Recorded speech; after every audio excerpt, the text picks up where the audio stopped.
चलिए गुरु वंदना करते हैं। प्रार्थना के माध्यम से सभी लोग मिलकर प्रार्थना करेंगे। गुरुदेव तुमको नमस्ते नमस्ते। गुरुदेव तुमको नमस्ते नमस्ते। गुरुदेव तुमको नमस्ते नमस्ते। गुरुदेव तुमको नमस्ते नमस्ते। तुम्हारे चरण में जो लग जाए रहने, तुम्हारे चरण में जो लग जाए रहने, तुम्हारे चरण में जो लग जाए रहने, तुम्हारे चरण में जो लग जाए रहने, वो पा जाए मुक्ति फिर हंसते हंसते। वो पा जाए मुक्ति फिर हंसते हंसते। गुरुदेव तुमको नमस्ते नमस्ते। गुरुदेव तुमको नमस्ते नमस्ते।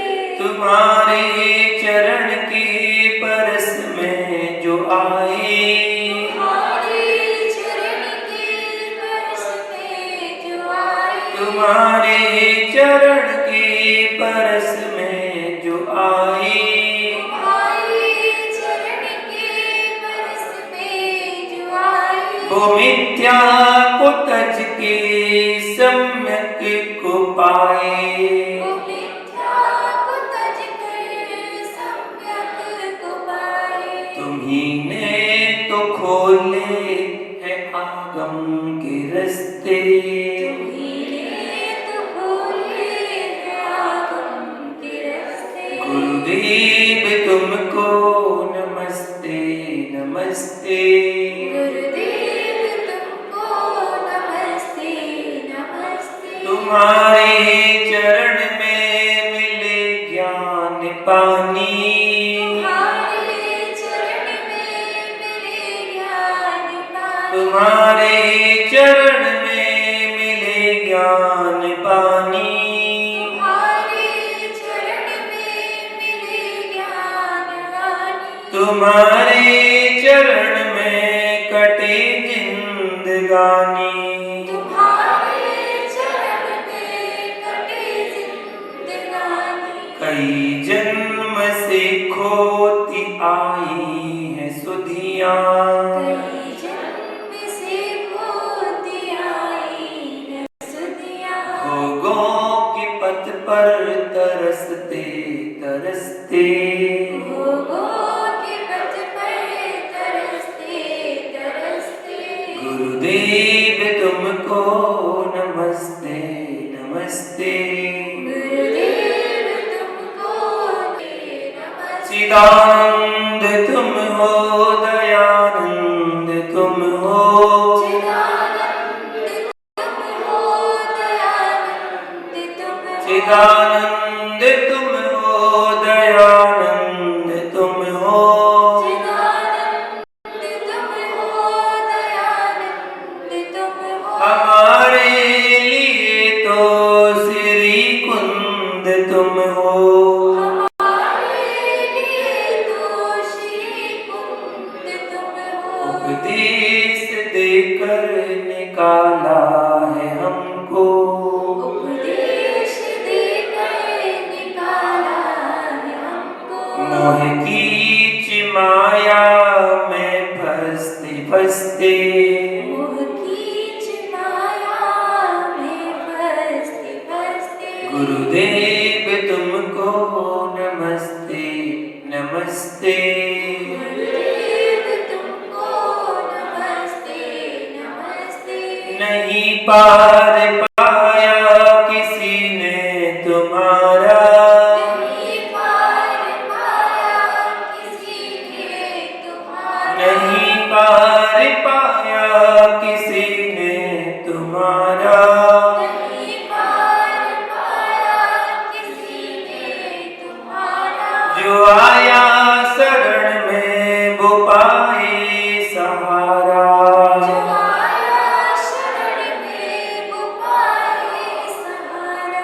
विमल सिंधु गहरा हूँ छोटी नदी सा, विमल सिंधु गहरा हूँ छोटी नदी सा। मिला लो स्वयं में आहिस्ते आहिस्ते, मिला लो स्वयं में आहिस्ते आहिस्ते। गुरुदेव तुमको नमस्ते नमस्ते, गुरुदेव तुमको नमस्ते नमस्ते।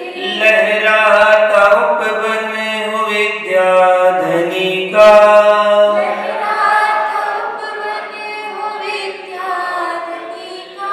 लहराता उपवन हो विद्याधनी का, लहराता उपवन हो विद्याधनी का। इटलाता यौवन है नन्ही कली का, इठलाता यौवन है नन्ही कली का। करता है विराग सिंधु गुरुवर, करता विनती है विराग सिंधु गुरुवर। खिला लो कली को महकते महकते, खिला लो कली को महकते महकते। गुरुदेव तुमको नमस्ते नमस्ते, गुरुदेव तुमको नमस्ते नमस्ते। गुरुदेव तुमको नमस्ते नमस्ते, गुरुदेव तुमको नमस्ते नमस्ते। जय गुरु विराट सागर जी महामुनिराज की जय। प्रतिगोड़ करेंगे सभी लोग।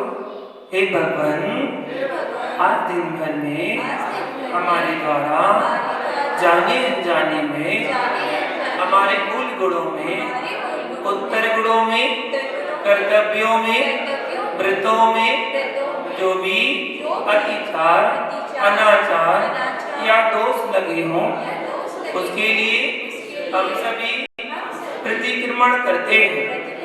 हमारे द्वारा आज दिन भर में जो भी एक इंद्री, दो इंद्री, तीन इंद्री, चार इंद्री, पांच इंद्री जीवों की मन वचन काया से कृत कार्य अनुमोदना से विराधना हो गई हो, तो उसके लिए हम सभी क्षमा मांगते हैं। हमारे द्वारा आज दिन भर में जो भी क्रोध किया गया हो, मान किया हो, मायाचारी की हो, लोभ किया हो, हिंसा की हो, झूठ बोला हो, चोरी की हो, कुशील किया हो, परिग्रह जोड़ा हो, सत्य व्यसन किए हो, देव शास्त्र गुरु की निंदा आलोचना की हो, किसी मुनिराज की निंदा में कोई सहयोग किया हो, मेरे द्वारा जिन धर्म की अप्रभावना हुई हो, उसके लिए हम सभी मन वचन काया से क्षमा मांगते हैं। मेरे सारे पाप मिथ्या हो।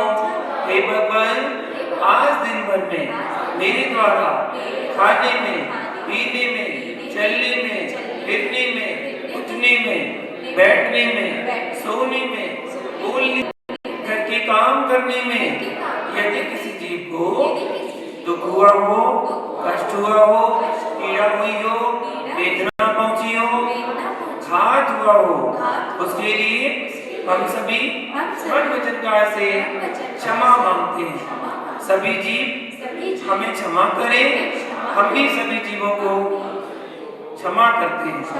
तस्मिच्छामि दुक्कडम, तस्मिच्छामि दुक्कडम, तस्मिच्छामि दुक्कडम।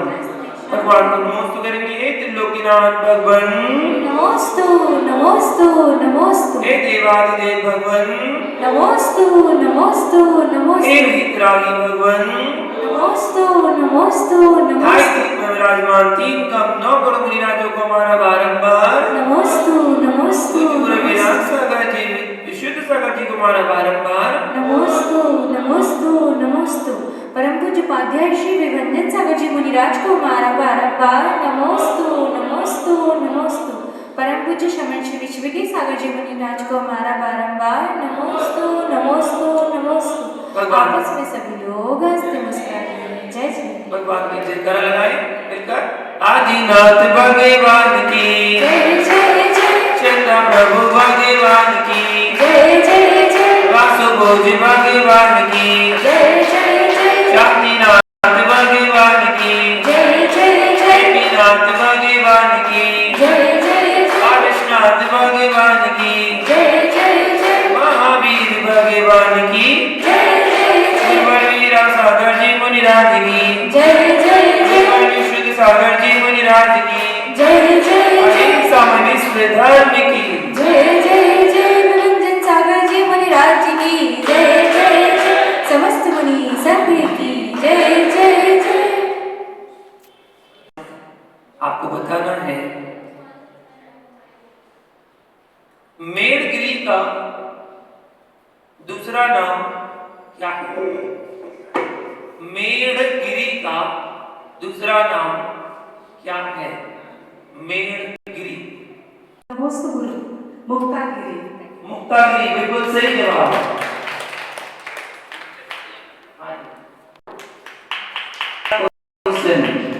कौन थे जो विवाह के एक दिन बाद दीक्षित हुए थे? वे कौन थे जो विवाह के बाद एक दिन में दीक्षित हो गए थे? उनका नाम क्या था? विवाह का नाम हुआ विवाह के चले गए थे। हाँ आप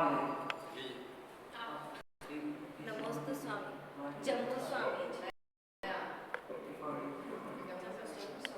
नमस्ते स्वामी जम्बू स्वामी नमोस्तु स्वामी जम्बू स्वामी सही जवाब। जो नमो पार्वती के अभिनय से सातवें नरक गए उनका नाम क्या है? बताइए। सोपोसा स्वामी है? सोपोसा स्वामी सातवें नरक गए? ओहो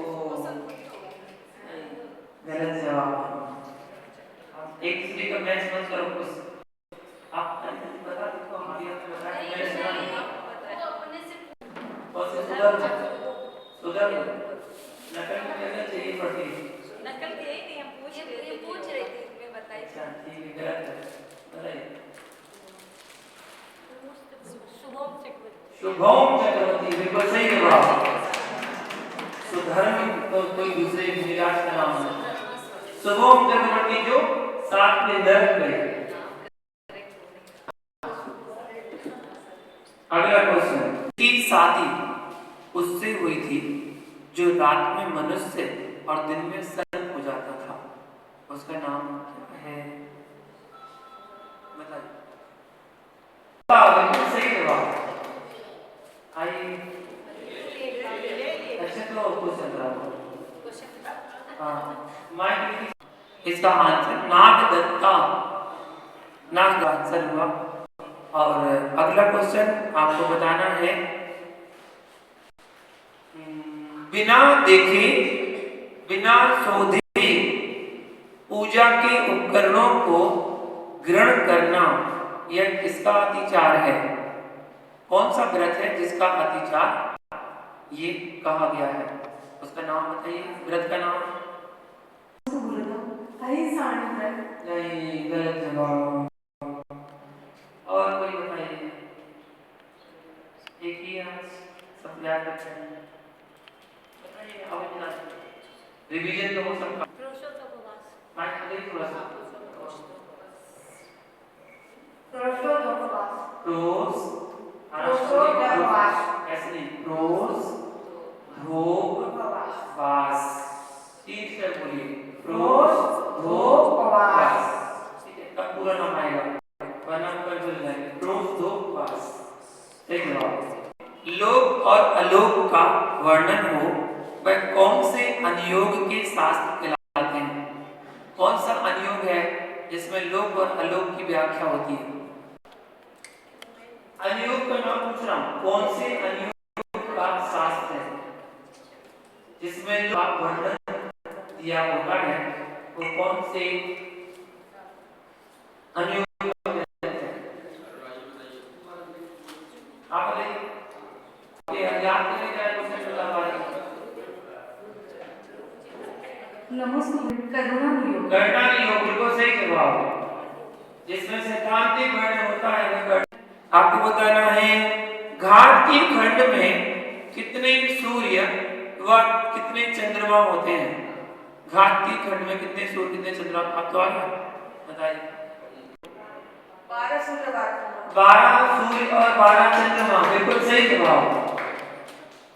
लिखिए हो गया हो गया। एक और वे कौन थी जिन्होंने अपने पति को सतमार्ग पर लगाया था। अपने पति को सतमार्ग पर लगाने वाली बताइए। चीना बिल्कुल सही जवाब।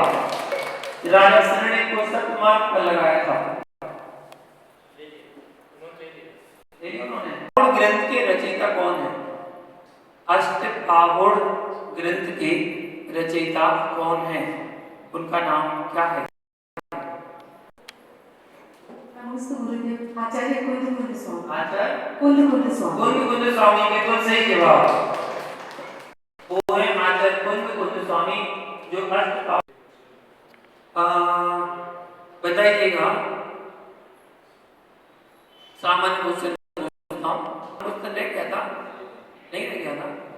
बताइए वे कौन थे जिन्होंने सबसे पहले आहार दान दिया था इस युग में। इस युग में सबसे पहले आहार दान देने वाले कौन हुए बताइए। बिल्कुल सही जवाब राजा श्याम, जिनको तीसरे युग में तीसरे काल में आदिनाथ को प्रथम आहार देने का सौभाग्य मिला था।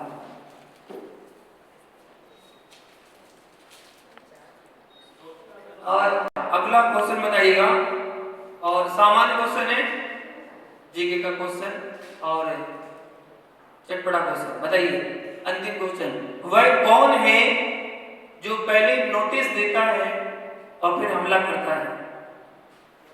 पहले नोटिस देता है, नोटिस देकर हमला करता है, वो कौन है। पहले नोटिस देता है फिर हमला करता है, बताइए। सबको आवाज आना चाहिए। मच्छर। मच्छर बिल्कुल सही जवाब। पहले कान में नोटिस देता है वो, पहले कान में आके नोटिस देगा कि मैं काटने वाला हूँ, और फिर आगे काट देता है। बिल्कुल सही हो। बताइए। अभी एक परंपरा चालू हो गई है अपने यहाँ कि पैसा दे दीजिए, शांति धारा करवा लीजिए, आप तो बैठे रहिए, विधान करवा लीजिए, 10 विधान कराएंगे तो इतना। जैसे ये पहले सनातन धर्म में था कि पंडित आके पूजा कर जाते थे, तो ये क्या सही है या इसमें कुछ। श्रावकों का आना जाना नहीं होता है, कम आना जाना होता है। कुछ क्षेत्रों में शांति धारा के पैकेज चल, पैकेज मतलब 3 दिन की शांति धारा, 5 दिन की शांति धारा, 7 दिन की शांति धारा, 15 दिन की और 1 महीने की शांति धारा। इतना पैसा लगेगा, इतना पैसा लगेगा। ऐसे ही शांतिनाथ विधान, भक्तामर विधान, कल्याण मंदिर विधान, 365 दिन विधान चल रहा है, तो उसमें 1 दिन का विधान आप अपने परिवार की तरफ से करा सकते हैं।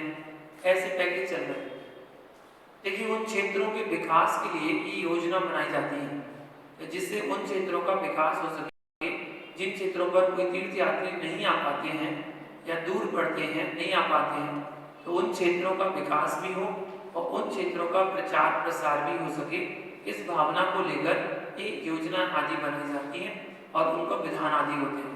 रही विधान की बात, जब आपकी भावनाओं से प्रस्तुत करके वो विधान आदि किए जाएं और शांति धारा आदि आपकी मंगल भावना को लेकर की जाए तो उसका प्रभाव भी पड़ता है। जैसे आप देखते हैं अभी वर्तमान में एक रेकी की क्रिया चल रही है। रेकी जो होती है ना, रेकी उसके फर्स्ट स्टेप में उसको स्पर्श करके व्यक्ति के सामने वाले का रोग ठीक किया जाता है, पहला स्टेप। दूसरा स्टेप रेकी का होता है, सामने व्यक्ति बैठा है और उसको देखकर उसको बिना छुए बिना स्पर्श किए उसका उपचार कर सकता है। और तीसरा रेकी का स्टेप होता है कि आप कहीं दूर भी बैठे हैं तो उसके नाम से, उसके चित्र से, आपके फोटो से देखकर उसको परिणाम को पहुंचाना, तो वो कहलाती है तीसरा स्टेप। ये रेकी का स्टेप चल रहा है, ये रेकी क्रिया कहलाती है। उसी प्रकार अभी भक्तांबर की हीलिंग परंपरा चल रही है, जो वर्तमान में हीलिंग करते हैं, तो वो पॉजिटिव भावना ही होती है, वो भावना व्यक्ति को प्रभावित करती है। तो ऐसे ही ये भावनाएं हैं कि हम भावना से जोड़ते हैं कि आपके निमित्त से, आपके नाम से वहां पर एक विधान किया गया है, उस विधान में भगवान की जिनित की अर्चना की जा रही है, उसमें आपके परिवार का सहयोग लगेगा, जो उसमें द्रव्य चढ़ाई जा रही है या जो संगीतकार पंडित पुजारी का जो खर्चा हो रहा है वो आपकी तरफ से दिया जा रहा है। तो ये आपकी पवित्र भावना है जो वहां पर उस क्षेत्र से जिन्हें भगवान से जुड़ी हुई है। इसलिए उन भावना को देखते हुए कहीं न कहीं किसी न किसी अवस्था में पुण्य का आश्रय तो होता ही है। जब पुण्य आश्रय होगा तो पुण्य उदय में भी आएगा, उदय में आएगा तो आपका काम भी होगा। तो उसको सर्वथा ना मान के अंश रूप में मान सकते। बच्चे लोग तो बोलते हैं पैसा भेजने क्या जरूरत है, नहीं जाने नहीं, वो फिर शिथिलता हो जाती है। अगर आप सक्षम हैं जाने में तो पहले जाना चाहिए, और यदि सक्षम नहीं है तो फिर किसी के द्वारा करवा सकते हैं, करवा लीजिए, लेकिन उसको गलत नहीं कह सकते। अंश रूप में हमारे यहाँ कोई चीज गलत तो है ही नहीं, अंश रूप में उसको एक बार सही मान लेते हैं कि हाँ सही हो। लेखो लेखो दबाओ, लेखो सबका उसको दबा के रखो थोड़ा सा। अशुभ नहीं लेखूं, तो मेरे को एक लेखों का अर्थ चाहिए। लिखना लिखना लिखना अशुभ नहीं लिखूंगा, कोई के बारे में कोई गलत ना लिखो, बस और नहीं, वो भी कुछ और भी निकलता है क्या, इसीलिए। और एक मेरा था, जिन गुणों से आप भरे हो वह मुझ में भर दो। तो भगवान के गुण जो है वो तो उनमें ही रहेंगे, वो अपने वाले गुण तो हमको नहीं देंगे, हमारे अंदर में जो गुण है उनको उजागर करना होगा। मेरा ये पूछना है क्या सही? बिल्कुल सही है। यहाँ भावना भाईचारी भगवान जिन गुण से प्रभु आप भरे हैं, वह हम तो केवल भावना भा रहे हैं कि भगवान आप जैसे गुण मुझ में भी मिले, मुझे भी प्रकट हो जाए, जैसे आपने प्रकट किए तो हम भी प्रकट कर लें। ऐसे ये स्तुतियां हैं, और स्तुतियां में भाव ही जगाए जाते हैं, बस बाकी कुछ नहीं होता है। भगवान आने वाले थोड़ी हैं, भगवान से अपन भजन गाते हैं तो क्या कहते हैं, भगवान तेरी मेरा आपकी कृपा से सब काम हो रहा है। भगवान को क्या बना दिया, कर्तावादी। भगवान कर्तावादी, आप करो हम तो आराम से बैठे हैं, ऐसे वो कहते हैं ना, बिना क्या बोलते हैं, केवटिया तुम हो प्रभु जय जय जय जिंदे। तुम कौन हो? केवटिया जानते हो किसको कहते हैं? नाव चलाने वाले, हम तो बैठने वाले। भगवान से क्या कह रहे हैं, भगवान आप तो खेवड़िया हो, आप नाव चलाओ और हम बैठ के जाएंगे। ये भक्ति की भाषा है। तो भक्ति की भाषा में हम भगवान से कुछ भी बोल देते हैं कि भगवान आप ही हो हमारे बस, और कोई है ही नहीं है। ये भक्ति की भाषा है। भगवान तो मोक्ष जा चुके हैं, उनको आपसे कुछ मतलब नहीं है। तो हम तो भगवान के प्रति भावना भा रहे हैं कि भगवान हम अशुभ ना देखें, अशुभ ना लिखें, अशुभ ना भूलें, अशुभ ना सोचें, मन से वचन से काय से कोई भी अशुभ क्रिया ना करें, हम शुभ भाव को सोचें और भगवान आप जैसे गुणों को हम प्राप्त करें, ऐसे भाव। और एक आज प्रश्न मंच की किताब में मैंने देखा था कि सिद्धों के 7वें गुण का नाम क्या है, तो उसको हम घटाएंगे कैसे? ज्ञानावली दशनावली वेद नाम तो ज्ञानावली दशनावली वेदनीय मोहनीय आयु नाम छठा है, और उसमें सूक्ष्म में लिखा हुआ है, और गोत्र में अगुरु लघुत्व आएगा, और उस प्रश्न मंच में लिखा हुआ है 7वां गुण का नाम बताइए। 7वें गुण में आंसर लिखा सूक्ष्म, तो उसको किस हिसाब से घटाया गया है? गुण क्रम से जैसे दिए गए होंगे तो उस अपेक्षा से उसमें दंडक दे दिया गया होगा कि जैसे 8 गुणों के सिद्धों के कौन कौन से गुण होते हैं, तो उसमें क्रम से जब 7-8 गुण लिखे होंगे तो 7वें नंबर पर जो दिया होगा तो वो क्वेश्चन आंसर पत्रिका में प्रिंट हो गया होगा। तो जब ऐसी बात होती है ना, तो ये चीज प्रश्न मंच नहीं कहलाता, ये कुछ जिज्ञासा नहीं है, ये तो ऐसा है कि उसमें आपने कमी देख ली कि कमी ऐसा हुआ है तो इसलिए आपको नजर आ गया। तो ऐसा हो सकता है कि प्रिंट में अगर 7वां गुण उसमें जो लिखा होगा, सिद्धों के 8 गुण कौन से होते हैं, उसमें 7वें नंबर का जो गुण होगा वो 7वें नंबर उसमें लिख दिया गया।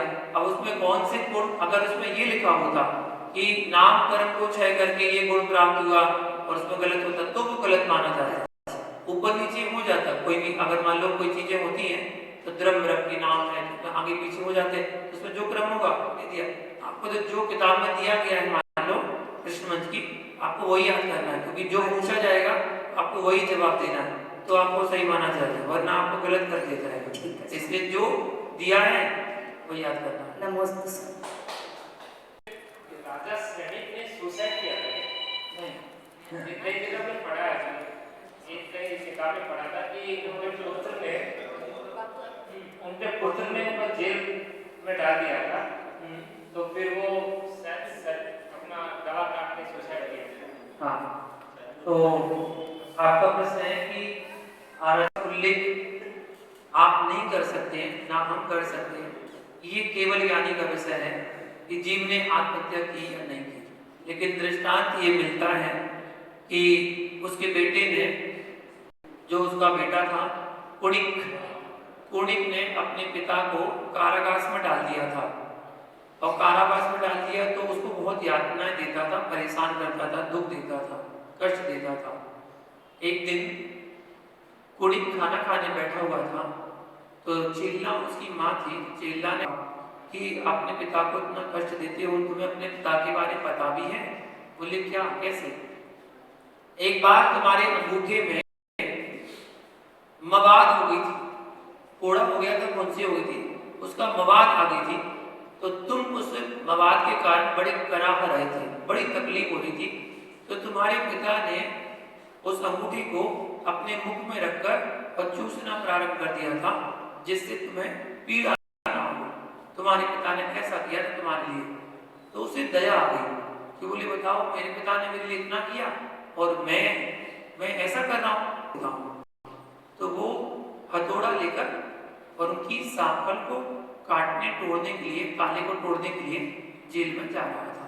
तो जैसे ही जेल में पहुंचा तो दूर से श्रेणी ने देखा कि अब ये फिर आ गया और ये फिर मारेगा मुझे, और तो बड़ी पीड़ा होती थी, तो उन्होंने अपना सर सलाखों में मारना शुरू कर दिया और सलाखों में मार मार के अपने सर से लहू लुहान के अपने प्राण दे दिए।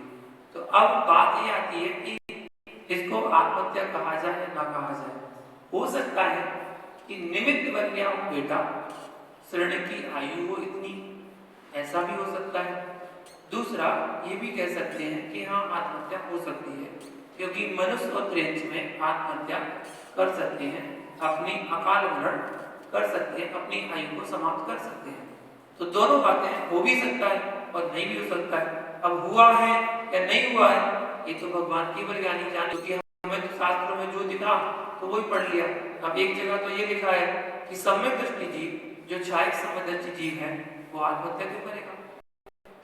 वो तो छायक समदर्शी जीव है और भविष्य में प्रथम तीर्थंकर बनने वाले हैं। जब प्रथम तीर्थंकर बनने वाला जीव है तो वो आत्महत्या क्यों करेगा? एक तो ये भी पढ़ा और दूसरा ये भी पढ़ा कर आत्महत्या की। तो दोनों में से क्या सही है वो केवल ज्ञानी जाने, केवल ज्ञानी बता सकते हैं कि आत्महत्या हुई या नहीं हुई। क्यों? कभी कभी देखा जाता है कि कोई 15 साल 20 साल का लड़का गाड़ी से जा रहा था, एक्सीडेंट हुआ, उसका मरण हो गया, तो आप व्यवहार की भाषा में क्या कहेंगे? उसका अकाल मरण हो गया, उसका अकाल मरण हो गया ऐसे कहेंगे ना, क्योंकि वो 20 साल का था ही, अभी तो उसको बहुत जीना था। ये व्यवहार की भाषा है। क्या पता उस जीव की 20 वर्ष की आयु हो, केवल निमित्त मिल गया, एक्सीडेंट हुआ और उसके प्राण वहां पर चले गए। वो 20 वर्ष की ही लेकर आया था, ये तो किसी को पता नहीं। आपकी आयु कितनी है आपको नहीं पता, हमारी आयु कितनी है हमें नहीं पता, किसी को नहीं पता कि उसकी आयु है कितनी। कोई 40 साल में चला जाता है, कोई 30 साल में जाता है, कोई 90 साल 100 साल तक जीता है, किसी को अपनी आयु का नहीं पता होता। इस कारण से वर्तमान में कोई किसी को नहीं बता सकता कि उसका अकाल मरण हुआ या नहीं हुआ। ये तो केवल ज्ञानी का विषय है, उसका कैसा परिणाम है वो जानता है। गृहस्थ में रहते हैं तो हमें किस प्रकार की सामयिक करनी चाहिए, कैसे करें सामयिक? गृहस्थ में रहने वाला सामयिक करने के लिए किस प्रकार सामयिक कर सकता है? देखिए, प्रतिमा का पालन कर सकते हैं। 1 प्रतिमा, 2 प्रतिमा, 3 प्रतिमा, जो भी अपनी सामर्थ्य के अनुसार प्रतिमाओं को धारण करता है। टोटल मिला के कुल 11 प्रतिमाएं होती हैं, जिसको 11 श्रेणी कहा जाती है। श्रावक पहली श्रेणी में चढ़कर पहली प्रतिमा करता है और धीरे धीरे क्रम से 2, 3, 4, 5, 6 आगे बढ़कर 11वीं श्रेणी में पहुंचता है, जिसको उत्कृष्ट श्रावक कहा जाता है। उत्कृष्ट श्रावक क्षुल्लक और एलक पद कहलाते हैं। जो 11 प्रतिमाधारी होते हैं वो क्षुल्लक एलक कहलाते हैं। श्रावक की 3 कैटेगरी की गई है, उत्तम, मध्यम, जघन्य। उत्तम श्रावक वो है जो 10वीं और 11वीं प्रतिमाधारी है, वो उत्तम श्रावक है। मध्यम श्रावक जो 7वीं से 9वीं प्रतिमा को धारण करता है, वो मध्यम श्रावक है। और जघन्य श्रावक वो है जो पहली प्रतिमा से 6वीं प्रतिमा तक धारण करता है, वो जघन्य श्रावक कहलाता है। ऐसे 3 कैटेगरियां श्रावक की गई है। तो जिसमें हम 6वीं प्रतिमा तक आप गृहस्थ जीवन में रह सकते हैं। 7वीं प्रतिमा में भी आप घर में रह सकते हैं, लेकिन आप दूसरे आदि के या घर के आदि के विवाह आदि में सहयोग नहीं करते हैं। ऐसी 7वीं प्रतिमा ब्रह्मचर्य प्रतिमा कहलाती है। तो प्रारंभ करते हैं पहली प्रतिमा से कि पहली प्रतिमा धारण करने के लिए सबसे पहले आप एक सच्चे गृहस्थ बने। गृहस्थ बनने के लिए आपको 6 आवश्यक कर्तव्य उनका पालन करना, 8 मूल गुण जो श्रावक के 8 मूल गुण उनका पालन करना। फिर उसके बाद ये 11 प्रतिमा में पहली प्रतिमा आपको धारण करने के लिए बताई जाएगी।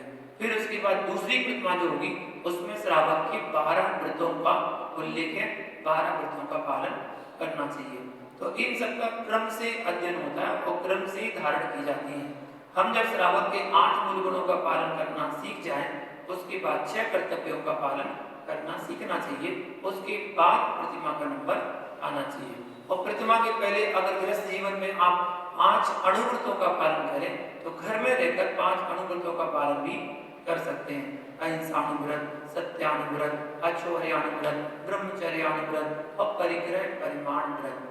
ये 5 अणुव्रत की व्याख्या आचार्य समंत मुनिराज ने रत्नकर्णक श्रावकाचार्य ने श्रावकों के लिए कहा है कि 5 पालन करके आप गृहस्थ जीवन का पालन कर सकते हैं। तो जो जितनी योग्यता रखता है, सामर्थ्य रखता है, उस सामर्थ्य योग्यता के अनुसार व्रतों को, प्रतिमाओं को, कर्तव्यों को और मूल गुणों को हमें पालन करना चाहिए और विधि से जितना योग्यता है उतनी उसके अनुसार। तो प्रतिमाधारी की जैसे 1 से 7, 8, 9 तक 10वां और 11वां तो आपने बताया कि ये लड़की है, झुल्ला लड़की है ऐसे, तो इनकी वेशभूषा जैसे 9 प्रतिमाधारी या 10 प्रतिमाधारी इनकी वेशभूषा। देखिए 7 प्रतिमा तक गृहस्थ जीवन में भी रह सकते हैं, तो उसमें आप सिंपल कपड़ों को भी पहन सकते हैं, जैसे कि कुर्ता पजामा आपने पहना या धोती दुपट्टा भी पहन सकते हैं। महिलाएं आदि भी हैं, वो भी वस्त्र आदि पहने सिंपल कपड़े पहनकर अपना आचरण कर सकते हैं। तो घर में रहकर वही क्रिया आप कर सकते हैं, बस अपनी प्रतिमाओं को पालन करना है। 7वीं के बाद 8वीं, 9वीं, 10वीं, 9वीं प्रतिमा तक जो 8वीं, 9वीं प्रतिमा है वो संघ में रहकर की जाती है। चतुर्वेद संघ में रहकर उनकी साधना करें। और जो 10वीं 11वीं प्रतिमाधारी होता है वो एक उत्कृष्ट श्रावक की श्रेणी में आ जाता है, जिसमें सब आरंभ का, सारंभ का, परिग्रह का, अनुमति का, सब का त्याग हो जाता है। तो वह संघ में रहकर साधना करे और उसके वस्त्रों में अगर पुरुष वर्ग में है तो धोती जो है थोड़ा सा ऊपर पहनते, एक हाथ ऊपर पहनते हैं, जो प्रतीक स्वरूप वो देखकर ही बताया जा सकता है कि 10 प्रतिमाधारी श्रावक है। और जब क्षुल्लक एलक बनेगा तो क्षुल्लक में लंगोट आ जाएगी और दुपट्टा धोती चली जाएगी, धोती का त्याग हो जाएगा। लंगोट और दुपट्टा ये 2 वस्त्रों का धारण क्षुल्लक करता है और एलक के लिए दुपट्टा भी त्याग हो जाता है, केवल लंगोट अकेली रह जाती है। तो धीरे धीरे परिग्रह का त्याग करने के लिए ये श्रावक की श्रेणियां हैं। आगे बढ़ते बढ़ते जब वो 2 वस्त्र को धारण करता है, पहले 4 को करता है, 4 में बनियान भी हो सकती है, लंगोट भी हो सकती है, धोती भी हो सकती है, दुपट्टा भी हो सकता है। पहले 4 वस्त्र हैं, फिर उसके बाद 3 वस्त्र हैं, फिर उसके बाद 2 वस्त्र हैं और फिर उसके बाद 1 वस्त्र है एलक में। उसके बाद मुनि में वो भी त्याग हो जाता है। तो क्रम से इस वेशभूषा में श्रावक रह सकता है। नमस्ते गुरुदेव, नमस्ते नमस्ते। प्रतिमाधारी औषधि आदि का सेवन कर सकता है।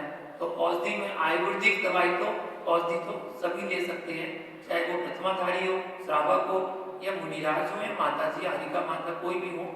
औषधि अगर आयुर्वेदिक है और वो अहिंसक है तो उसका उपयोग कर सकते हैं।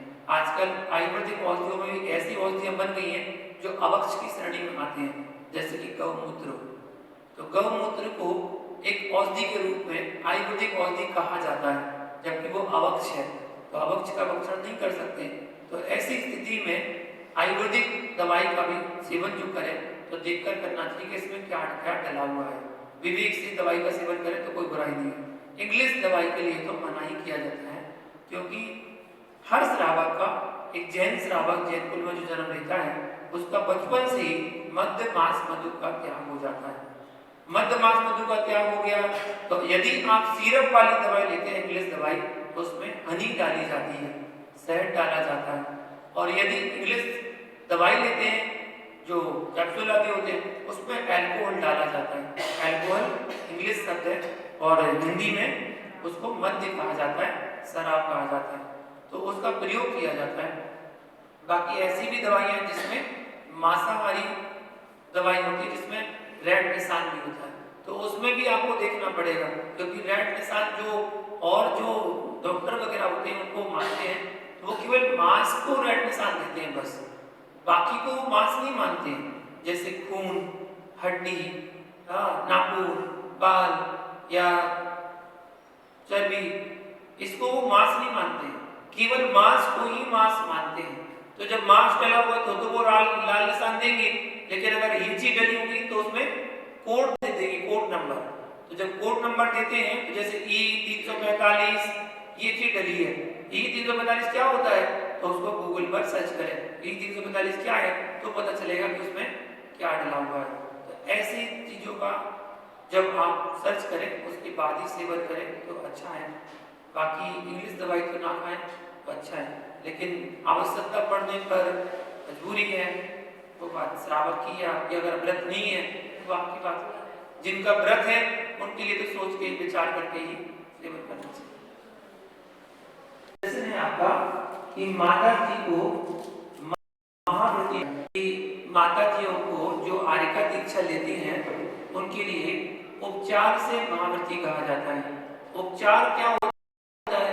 उपचार ही कहा जाता है क्योंकि उसके आगे वो बढ़ नहीं सकती है, उसके आगे वो त्याग नहीं कर सकती है, ना ही पूरी तरह वस्त्र का त्याग कर सकती है, ना ही वो खड़े होकर आहार कर सकती है, और ना ही वो स्नान का त्याग कर सकती है। उन्हें अवस्था विशेष में स्नान भी कर और बैठ के आहार करती हैं, वस्त्रों को धारण करती हैं। इस प्रकार नहीं कर सकती हैं, इसलिए उन्हें उपचार शब्द जोड़ा गया है। तो उपचार से महाव्रती हैं, वो उनकी अंतिम स्टेज है। ब्रह्मचारिणी, शुल्लिका, उसके बाद आर्यिका। तो आर्यिका उनकी अंतिम स्टेज है, उससे आगे वो नहीं बढ़ सकती हैं, अर्थात कोई त्याग आदि और आगे नहीं कर सकती, इसलिए उनको उपचार से महाव्रती कहा जाता है। बेटा माइक दे देना, हम ग्रस्त हॉस्पिटल में जीवन है, हम हॉस्पिटल में भर्ती है और हमारे अंतिम सांस चल रही है। तो हमारे घर वाले मुराद के पास गए, उनको बोले अंतिम संस्कार के लिए इच्छा दीजिए, जे इच्छा देते हैं वो सही है, समाधि मर गया। पवित्र भावना स्वयं भाता है कि मैं संलिग्ना समाधि मरण करना चाहता हूँ। मैंने जीवन में, पूरे जीवन में तो मैं हॉस्पिटल में नहीं मरना चाहता, मैं गुरु सानिध्य में संलिग्ना पूर्वक समाधि मरण करना चाहता हूँ। तो वो गुरु चरणों में आकर दीक्षा लेता है और संलिग्ना करता है तो उत्तम है। यदि वो बेहोश है, अपनी चेतना में नहीं है, कोमा में है या सदमे में है और आपके परिवारजन आपको जबरदस्ती कहे दीक्षा दिला दो, दीक्षा दिला दो, तो वो दीक्षा नहीं कहलाती है। वो तो उसके साथ जबरदस्ती करना है, तो उसके कपड़े उतार दिए, पीछे उसके बगल में रख दी, बोले हो गई दीक्षा, सबने ताली बजा दी, वे ताली बजा दो दीक्षा हो गई, मुनि बन गए। तो ऐसी है, उन्हें दीक्षा अपनी चेतना में होती है। हाँ, भले बोल नहीं पाओ, वो जीव बोल नहीं पाए और पूरा समझ कर रहा है, और उससे पूछा जाए कि आप दीक्षा लेना चाहते हो, तो वो कहेगा हाँ। अगर मुंडी ला रहा, अपनी सर हिला रहा है तो उसका मतलब ले सकता है। और भी उससे पूछा जाए कि आप संलिग्ना करोगे, आप चारों प्रकार के आहार का त्याग करोगे, आपको घूमने तो नहीं जाना, वो सारे प्रश्नों का जवाब सुनकर दे रहा है, इसका मतलब उसके अंदर इतना है और वो दीक्षा के काबिल है, वो संलिग्ना ले सकता है, उसमें कोई बुराई नहीं। लेकिन जिसके अंदर शुद्ध बुद्धि नहीं है, और उसको जबरदस्ती में दीक्षा दिलाओ तो ऐसी दीक्षा दीक्षा नहीं कहलाती है, वो तो जबरदस्ती कहलाती पांचवी आरती साधु तिहारी, फिर छठी आरती को प्रतिमाधारी कहते हैं, तो ये सही है है। नहीं क्रम? करनी चाहिए। भगवान के सामने आपका प्रश्न है कि पांच आरती के बाद छठी आरती करते हैं तो करना चाहिए कि नहीं। देखिए, 3 लोग के नाम के सामने आप आरती करने आए हैं जो परम पद पर स्थित है, तो परम पद पर स्थित केवल 5 ही है, अरविंद सिद्धाचार्य उपाध्याय साधु, और आरती का नाम आपने रखा है पंच परमेष्टि। तो पंच परमेष्टि की आरती है जो 5 गाई जाती है, पहली, दूसरी, तीसरी, चौथी, 5वीं। तो परमेष्टि के सामने आपने परमेष्टि की आरती कर ली। अब छठी की बात आई तो छठी आप कौन है? श्रावक। आरती किसी कर रहे हैं? श्रावक की। एक श्रावक दूसरे श्रावक की आरती कर रहा है, किसके सामने? 3 लोग के नाथ के सामने। 3 लोग के नाथ के सामने एक श्रावक दूसरे श्रावक की आरती कर रहा है। कहां तक पूछे थे? उसके बाद 7वीं आरती करते हैं, किसकी? जिनवाणी। अब आप अपना विवेक लगाएं कि श्रावक बढ़े कि जिनवाणी बढ़ी? जिनवाणी बढ़ी तो जिनवाणी को 7वें नंबर पे क्यों लिया? अगर क्रम से बात करें, क्रम से होती है तो देव के बाद क्या आता है? देव के बाद क्या आता है? शास्त्र के बाद गुरु। देव शास्त्र गुरु, तो देव के बाद क्या आना चाहिए? आरण्य शब्द के बाद क्या आएगा?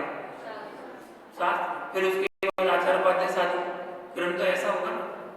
जब आरती का नाम रखा है पंच परमेष्टि की आरती, तो 5 परमेष्टि की आरती कर लो ना, पहली, दूसरी, तीसरी, चौथी, 5वीं, बस हो गई आरती।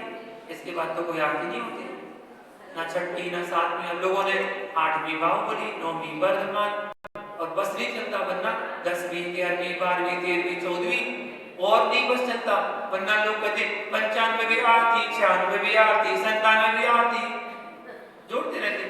क्यों और क्या जोड़ते? तो 24 वर्तमान के तीर्थंकर, 24 भूतकाल के, 24 भविष्यकाल के और 20 विदित क्षेत्र के। कितनी हो गई? 92 आरती नहीं हो गई। लगे रहो, करते रहो आरती। ये सब 5 परमेष्टि में समाहित है। अनंत अनंत सिद्ध भगवान, अनंत भगवान, आचार्य उपाध्याय साधु, जितने भी ढाई दिन में विराजमान, वो सब इस पंच परमेष्टि की आरती में आ जाते हैं। फिर अलग से कोई आरती करने की आवश्यकता नहीं है। हाँ, आपके भाव हैं, आप मूलनाथ की आरती करें, आदिनाथ की आरती करें, पारसनाथ की आरती करें, महावीर की आरती करें, तीर्थंकर की आरती करें, कोई बुराई नहीं। लेकिन श्रावक की आरती तो फिर 2-3 नंबर बोलो ना, पूरी आरती गड़बड़ हो जाएगी। आरती का नाम जब पंच परमेष्टि रखा है तो 5 परमेष्टि आरती करो ना बस। श्रावक ही तो है, श्रावक ही तो है, श्रेणी रखती, श्रावक ही है, श्रेणी करती उत्तम मध्यम जगन, तो उत्तम श्रावक ही तो है। अब आप छोटे वाले श्रावक है, वो बड़े वाले श्रावक है। उन्होंने, आपने कुछ आलू का त्याग किया, रात्रि भोजन त्याग किया, उन्होंने बड़ा त्याग कर दिया। प्रतिमा की आरती इसीलिए करते कि माता जी को बैठाते हैं। माता जी प्रतिमाधारी थोड़ी कर, वो तो महावीर जी होगी। वो ठीक है, श्रावक अपनी तरीके से कर ले रखते हैं। अब वो तो देखा जाए तो माता जी को, हारिका को आप कौन सा पद दे रहे हैं, आप कौन से स्थान पर बिठा रहे हैं, आप खुद सोचिए, विचार करें। माता जी छोड़ो, आजकल तो चुल्ला केला भी बैठने लगे, आप सिंहासन दे रहे होंगे, जबकि सिंहासन परम पद पर बैठे जो परमेष्टि है उनको दिया जाता है। अरविंद सिद्धाचार्य उपाध्याय साधु जो पंच परमेष्टि है उनको सिंहासन दिया जाता है। वस्त्रधारी सिंहासन पर कैसे बैठे? वस्त्रधारी जो परमेष्टि ना था, ना है और ना होगा, कभी नहीं होगा। वस्त्रधारी चाहे 40 साल 50 साल दीक्षित भी हो जाए ना, तब भी वो परमेष्टि नहीं कहलाया जा सकता। झुकेगा मुनि के सामने। अगर कोई आज मुनि दीक्षा ले ले, एक दिन का मुनि, और 50 साल की हारिका होगी, तो भी वो हारिका उन मुनि को नमोस्तु बोलेगी, उनके चरणों में झुकेगी, क्योंकि वो परमेष्टि है, वो परमेष्टि नहीं है। उसको, उनको तो सिंहासन दे रहे। तो ये श्रावकों की देन सब झूठ है। मायाचारी, हाँ भक्ति प्रसाद है, भक्ति प्रसाद कुछ बोले तो इतना देखो, जो बोलने लायक है, जो उचित है वो तो बोल सकते हैं। जैसे पंचपुरुष जी की आरती में लोग आगे बोलते हैं, मैं कहता हूँ 5 पुरुष जी की आरती के बाद आप ये बोल सकते हैं, आप शाम को आरती करने आए हैं तो आप बोले संध्या करके आरती कीजिए अपनो जन्म, ये चलेगा। जो कोई आरती करे करावे सो नर नार अमर पद, तो ये तो चलेगा। ये भावना माने कि जो भी नर या नारी भगवान की आरती करती है तो अपना मनुष्य जन्म सफल कर रही है, ये तो चलता है। अब तीसरा उसमें बोलते हैं सोने का दीप कपूर की बात, ये झूठ बोलते हैं, ये तो सरासर झूठ है, ऐसा तो हो ही नहीं सकता। बताओ कौन करेगा ऐसा कि सोने के दीपक पर कपूर जलाएगा? है कोई जलाने वाला? क्यों अपना दीपक काला करेगा? उसका दीपक तो पूरा काला हो जाएगा, कपूर जलाएगा तो काला हो जाएगा, इसलिए वो तो सही है नहीं है। हाँ, ये हो सकता है कि आप उसमें थोड़ी और जोर लगा लो, तो ऐसा बोलो सोने का दीप रत्नों की बाती, किसकी बाती? सोने का दीप किसी बाती? रत्नों की बाती। अब दिन रात जलने का है, जो आपने आरती बोला ना, सारी रात जले, दिन राती को बोलते ना, सारी रात जले, तो कपूर तो कितनी देर में जल जाएगा? एक क्षण में। और रतन, तो सोने के दीपक में रत्न तो रख सकते हैं, रतन रखो, जगमगाते रहेंगे रात भर, तो ये तो कह सकते हैं सोने का दीप रत्नों की बाती। अब तो चलेगा। तो भक्ति प्रसाद भी विवेक लगाओ कि हम बोल क्या रहे। अगर भक्ति प्रसाद अगर आप बोले तो थोड़ा सा विवेक लगा के कर क्या, तो फिर गुरु कैसे बनेंगे? माता जी, आप लोग माइक पे बोले तो अच्छा है, क्योंकि उसको भी रिकॉर्ड करना तो उसके पास आएगा। क्या आप मुनि दीक्षा दे सकती हैं? बिल्कुल नहीं दे सकती हैं। माता जी स्वयं छोटी हैं, वो बड़े पद को कैसे दे देगी? अपने से छोटे पद को दे दिया जा सकता है, लेकिन अपने से बड़ा पद नहीं दिया जा सकता है। माता जी छुल्लिका बना सकती हैं, आरिका बना सकती हैं, और मारिका एलक बना सकती हैं। छुल्लिका, छुल्लक, एलक, आरिका, ये दीक्षा तो दे सकती हैं, लेकिन मुनि दीक्षा देने के अधिकारी नहीं है। नहीं दे सकती है, नहीं दे सकती। छुल्लक बना सकती हैं, छुल्लक बना देंगे, आज मुनि दीक्षा नहीं दे सकती। आज हरी आरती उतार, आरती उतार हरी मूर्ति निहारो, आरती उतार हरी मूर्ति निहारो, विभंजन सागर जीवनी राज, आज हरी आरती उतार। चित्र जन्म लियो है, चित्र सुनागी जन्म लियो है, माँ जानी को धन्य कियो है, माँ जिनवाणी को धन्य कियो, विरागी सागरी के राज हरी आरती उतार, विभंजन सागर जीवनी राज, आज हरी आरती उतार। मेरे अभिमानी ज्ञानी ज्ञानी, मेरे अभिमानी शांति सुधार से की हो दानी, शांति सुधानी वाणी है सुखकार, आज हरी आरती उतार, विभंजन सागर जीवनी राज, आज हरी आरती उतार।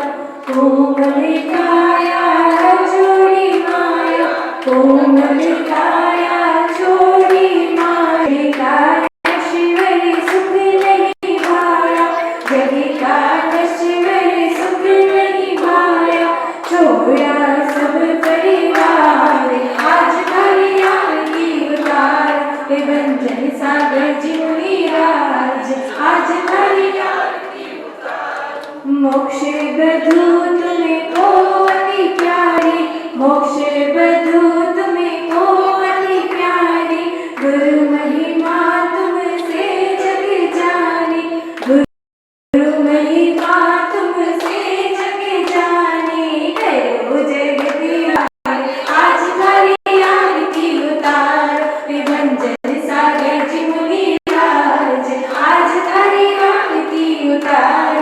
स्वर्णरथ मैया